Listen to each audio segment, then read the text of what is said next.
अस्सलाम वालेकुम रहमतुल्लाहि व बरकातुहू। जनाब पुकारतला ਤੁਹਾਡਾ ਵੀਰ ਚੌਧਰੀ ਅਵੈਸ ਅਲੀ ਚੀਚਾ ਹੁੰਦੇ ਇਲਾਕੇ ਅੱਡਾ 50 ਵਾਲਾ ਪੁਲ ਇੱਥੋਂ ਤੁਹਾਡੇ ਨਾਲ ਲਾਈਵ ਹੈਵੀ ਰੇਨ ਦੀ ਜਨਾਬ ਤੁਹਾਨੂੰ ਦਿਖਾਉਂਦਿਆਂ ਹੋਇਆਂ ਤੇ ਚੈੱਕ ਕਰੋ ਜਨਾਬ ਲੋਕ ਸਫ਼ਰ ਕੋਈ ਦੌੜਾ ਜਾ ਰਿਹਾ ਤੇ ਕੋਈ ਰੁਕ ਕੇ ਇੰਤਜ਼ਾਰ ਕਰ ਰਿਹਾ ਕਿ ਬਾਰਿਸ਼ ਰੁਕੇ ਤੇ ਬਾਰਿਸ਼ ਰੁਕਣ ਦਾ ਨਾਂ ਨਹੀਂ ਲੈ ਰਹੀ ਤੇ ਬੜੀ ਹੈਵੀ ਰੇਨ ਹੈ।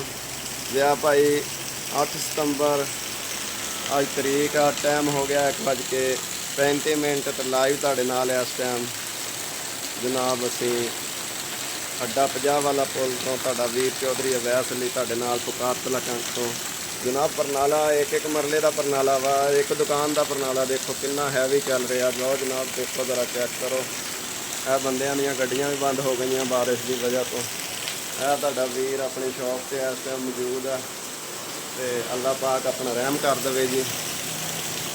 ਤੇ ਦੇਖੋ ਜ਼ਰਾ ਜਨਾਬ ਚੀਚਾਵਿੰਦ ਦੇ ਇਲਾਕੇ ਅੱਡਾ 50 ਵਾਲੇ ਪੁਲ ਤੇ ਬਾਰਿਸ਼ ਦੇ ਜਲ ਥਲ ਪੂਰੀ ਲਾਈ ਹੋਈ ਹੈ ਜਨਾਬ ਦੇ ਵੱਲੋਂ।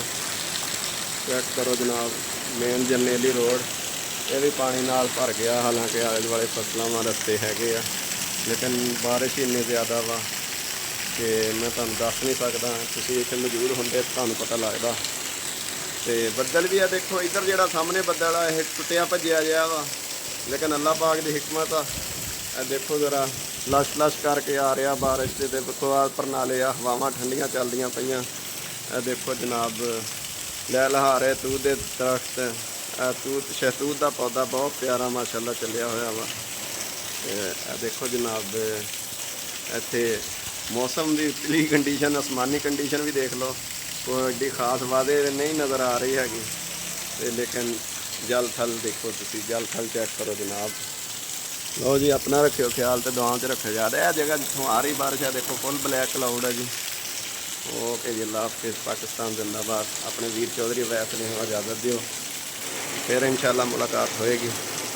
ਇਹ ਦੇਖੋ ਜੀ ਦੁਕਾਨ ਦੇ ਵਿੱਚ ਹੀ ਆ ਜਾਂਦੀ ਬਾਰਿਸ਼ ਨੇ ਹੁਣ ਇਹਨੂੰ ਤਰਸ਼ਾਵਾਂਪਨ ਕਰ ਲਿਆ ਵਾ ਤੇ ਟ੍ਰੈਫਿਕ ਰਵਾਂ ਦਾ ਵਾਂ ਜਨਾਬ। ਅੱਲਾਹ ਪਾਕ ਆਪਣਾ ਰਹਿਮ ਫਰਮਾਵੇ। ਓਕੇ ਜੀ ਅੱਲਾਹ ਹਾਫਿਜ਼ ਪਾਕਿਸਤਾਨ ਜ਼ਿੰਦਾਬਾਦ।